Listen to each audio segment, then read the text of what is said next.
Hello दोस्तों, मेरा नाम अमित है। NDT and quality YouTube channel में आपका स्वागत है। तो दोस्तों, आज के इस वीडियो में हम पीसीएन सर्टिफिकेशन के बारे में बात करने वाले हैं। तो आपको पता होगा कि पीसीएन सर्टिफिकेशन है वो अभी मार्केट में बहुत ही पॉपुलर है। पीसीएन और एक आईएसओ 9712 का सर्टिफिकेशन है, दोनों यहाँ पे मार्केट में बहुत चल रहा है। मतलब कि काफी सारे स्टूडेंट्स है, काफी सारे एनडीटी के टेक्नीशियंस है, वो अभी पीसीएन या आईएसओ 9712 के तरफ स्विच ओवर हो रहे हैं। मतलब कि वो सर्टिफिकेशन ले रहे हैं। तो उसका रीजन क्या है कि ये पॉपुलर क्यों हो रहा है? मतलब मार्केट में अचानक से पिछले 2-3 सालों से पीसीएन और आईएसओ 9712 सर्टिफिकेशन है, उसका डिमांड काफी बढ़ गया है। तो उसके पीछे के कुछ रीजंस है। यहाँ पे काफी सारे फैक्टर है, वो अफेक्ट करते हैं। तो मैं आपको एक के बाद एक यहाँ पे मैंने ये पेपर में लिख के रखा है, ये आपको बताऊंगा कि इसके पीछे का अलग अलग रीजन क्या है। तो अभी तक आपने हमारा चैनल सब्सक्राइब नहीं किया है तो चैनल को जरूर सब्सक्राइब कर लीजिए और ये वीडियो अपने दोस्तों और कलीग लोगों को शेयर करिए। यहाँ पे बहुत सारे मैंने मेंबर एक्सक्लूसिव वीडियो बनाए हुए हैं, जिसमें जो भी मेंबरशिप लेता है जॉइन फीचर का यूज करके, उसको एनडीटी लेवल 2 का जो वीडियो है ये सब का एक्सेस मिलेगा। इसके अलावा काफी सारे पीसीएन के भी वीडियो मैंने अभी फिलहाल प्रैक्टिकल यूटी के वीडियो बनाए हुए हैं। तो ये वीडियो का एक्सेस भी उनको मिल जाएगा। कुछ कोड और स्टैंडर्ड का इंटरप्रिटेशन, एक्सेप्टेंस क्राइटेरिया, ये सब के वीडियो का भी एक्सेस आपको मिलेगा। तो जॉइन फीचर का यूज करके ये सब वीडियो का एक्सेस आप ले सकते हैं। अभी हम सबसे पहले तो पीसीएन सर्टिफिकेशन क्या है ये बात कर लेते हैं। तो पीसीएन सर्टिफिकेशन जो है ये BINDT, ठीक है, British institute of non destructive testing, उसका रिकॉग्नाइज किया हुआ ये सर्टिफिकेशन स्कीम है एनडीटी का। BINDT, ओके, BINDT.org करके उनका वेबसाइट है। तो वे वो वेबसाइट पे जाके आप ये स्कीम के बारे में सब कुछ जान सकते हैं। इसका अलग अलग डॉक्यूमेंटेशन क्या है, उसमें कौन कौन से फॉर्म्स जो है वो फिलअप करने पड़ेंगे आपको ट्रेनिंग और एग्जामिनेशन के लिए, उसके अप्रूव ऑर्गेनाइजेशन क्या है, ठीक है। तो उसको ATO ऐसे बोलते हैं, अप्रूव ट्रेनिंग ऑर्गेनाइजेशन। तो जैसे मैंने एक वीडियो बनाया था थोड़े दिन पहले, उसमें बताया था कि इंडिया में जैसे आप पीसीएन करते हैं तो टोटल 6 इंस्टीट्यूट है, वहाँ से आप पीसीएन सर्टिफिकेशन ले सकते हैं। वो अप्रूव है, BINDT के अप्रूवल किए हुए ट्रेनिंग इंस्टीट्यूट है, वहाँ से ही आप इंडिया में पीसीएन जो है वो कर सकते हैं। ठीक है, तो ये सब डिटेल जो है वो आपको BINDT की वेबसाइट है ना, उधर से भी मिल जाएगी। ठीक है, तो अभी पीसीएन सर्टिफिकेशन BINDT अप्रूव है। और यहाँ पे एक यूके का ऑर्गेनाइजेशन है जिसका नाम है यूनाइटेड किंगडम अक्रेडिशन सर्विसेज, जिसको शॉर्ट में UCAS, UKAS ऐसा बोलते हैं। तो उसका भी एक्रीडेशन मिला हुआ है पीसीएन को। तो ये जो सर्टिफिकेशन है वो आपका यूरोपियन कंट्रीज है, ब्रिटेन है, और कुछ इंटरनेशनल ऑर्गेनाइजेशन है, वहाँ पे भी वैलिड है।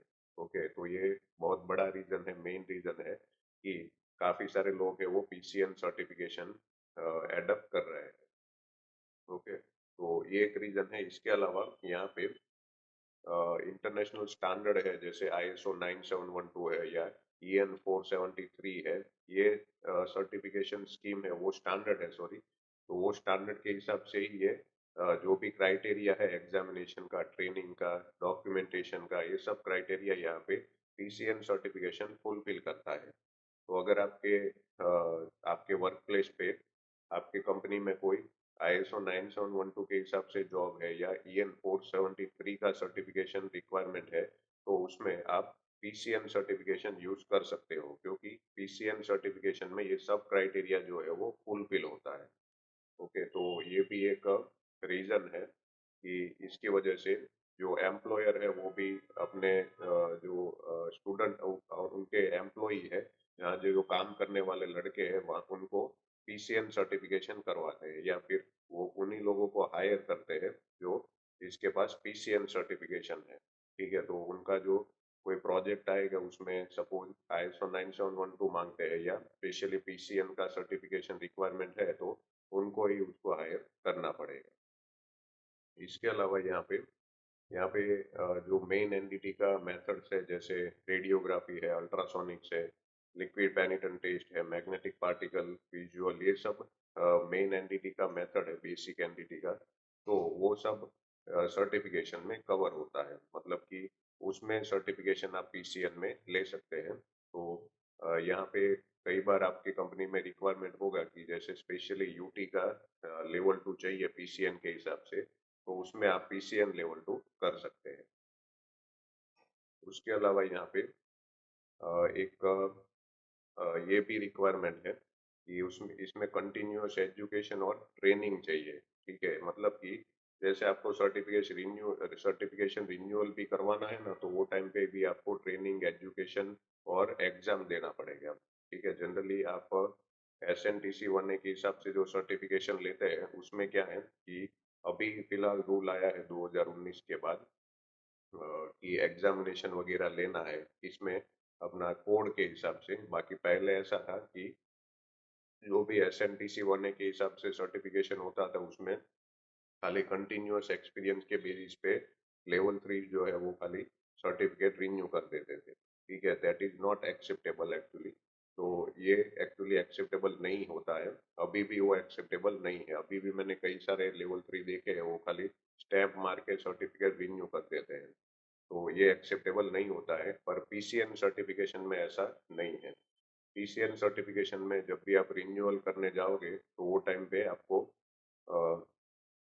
बाकायदा आपको एग्जाम देना पड़ेगा। ठीक है, आप ट्रेनिंग का ऑप्शन भी ले सकते हैं कि मुझे ट्रेनिंग प्लस एग्जाम देना है।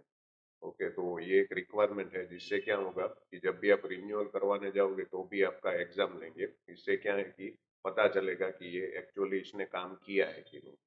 ओके, तो ये भी इसका बड़ा रीजन है कि जो भी एम्प्लॉयर है वो ऐसा सोचेंगे कि यहाँ पे जो भी कैंडिडेट उसके पास आए उसको थ्रू आउट नॉलेज होना चाहिए। भले ही उसके सर्टिफिकेशन को 4-5 साल हो गया है, वो रिन्यू करवाएगा तो भी जो BINDT है वो एग्जाम ही लेने वाला है। ओके, एग्जाम लेगा तो पता चल जाएगा कि इसको एक्चुअल नॉलेज है, इसको एक्चुअल एक्सपीरियंस है कि नहीं। तो इसके कारण भी यहाँ पे पीसीएम सर्टिफिकेशन जो है वो काफी पॉपुलर रहा है कि इसमें कंटिन्यूअस एजुकेशन, कंटिन्यूअस आपका एक्सपीरियंस होना चाहिए, तभी आप एग्जाम जो है वो पास कर पाते हैं। ठीक है, कैरियर ग्रोथ की भी बात करें तो अभी मैंने जैसे बताया कि काफी सारे एम्प्लॉयर जो है वो पीसीएन सर्टिफिकेशन की डिमांड कर रहे हैं या ISO 9712 का सर्टिफिकेशन डिमांड कर रहे हैं। तो यहाँ पे कैरियर आपको अच्छा बनाना है तो आगे आप पीसीएन लेवल 2 या फिर पीसीएन लेवल 3 के बारे में सोच सकते हो।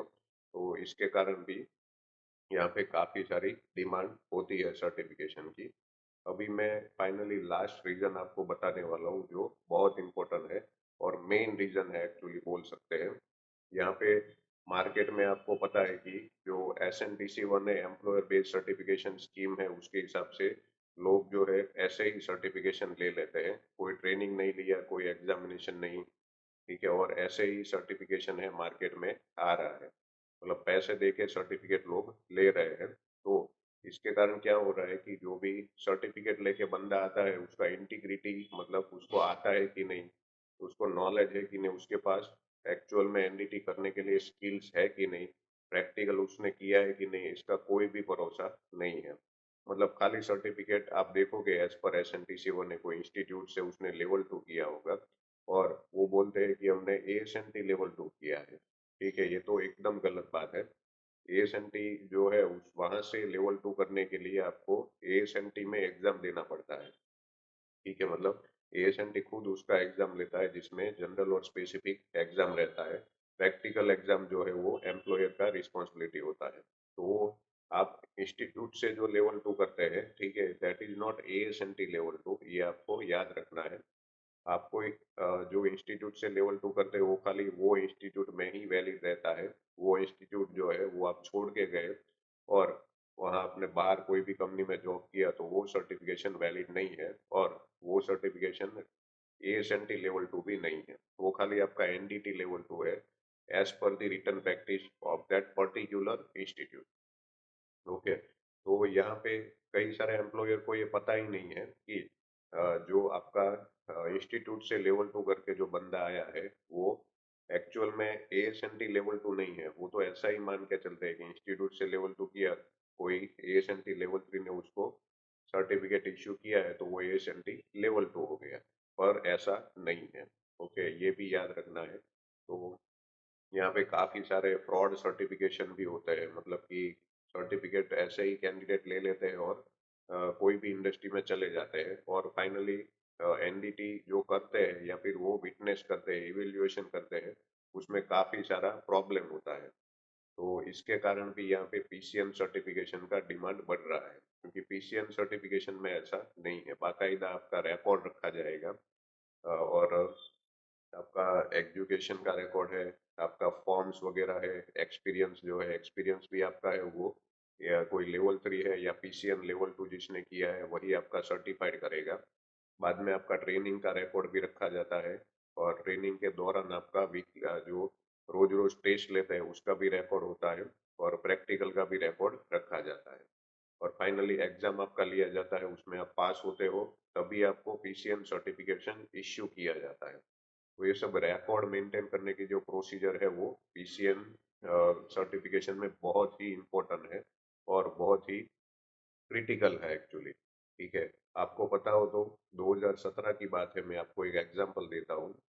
एक NDT इंटरनेशनल करके एक इंस्टीट्यूट था, वो PCN करने के लिए अप्रूव था BINDT से, पर वहाँ पे कुछ प्रॉब्लम हुआ था, मतलब कुछ फ्रॉड हुआ था कि कुछ उन्होंने डॉक्यूमेंटेशन वगैरह बराबर मेंटेन नहीं किया था। तो जब भी ऑडिट हुआ, ठीक है, एक्चुअली इसमें कैसा होता है कि जब जो भी PCN का इंस्टीट्यूट है ना, वहाँ पे ऑडिट होता है, जो BINDT ऑडिट लेती है। तो वहाँ पे ऑडिट हुआ NDT इंटरनेशनल में, और साउथ का ये इंस्टीट्यूट है NDT इंटरनेशनल, वहाँ पे ऑडिट हुआ और ऑडिट में पता चला कि यहाँ पे डॉक्यूमेंटेशन और सिस्टम जो है वो प्रॉपर नहीं है। तो क्या हुआ, बाद में BINDT ने वो सर्टिफिकेशन, वो इंस्टीट्यूट बैन कर दिया और वहां से जिसने भी सर्टिफिकेशन लिया था, ओके, मतलब जिसने भी वहां से लेवल 2 किया था या लेवल 3 किया था, लेवल 1 किया था PCN में, कोई भी मेथड में, सबका सर्टिफिकेशन जो है वो बैन हो गया था।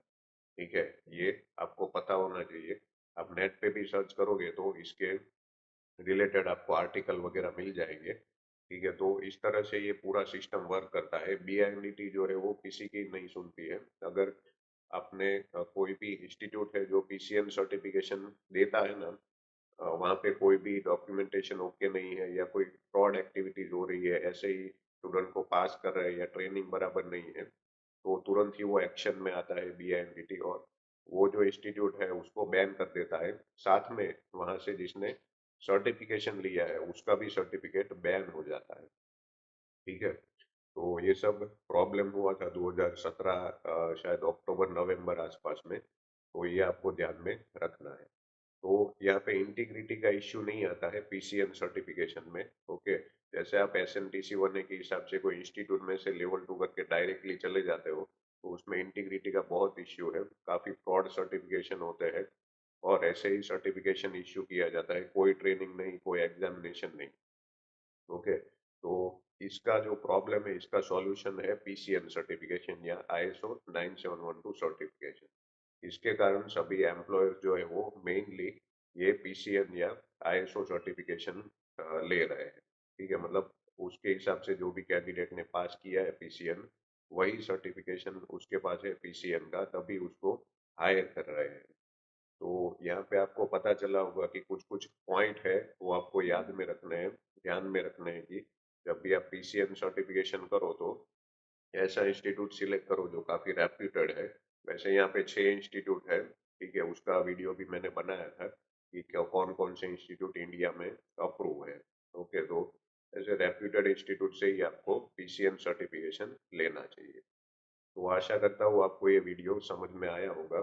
ठीक है, ये सिस्टम कैसे वर्क करता है और क्यों ये PCN और ISO 9712 सर्टिफिकेशन जो है वो पॉपुलर है। अगर आपको इसमें कोई डाउट है तो मुझे आप कमेंट बॉक्स में पूछ सकते हैं।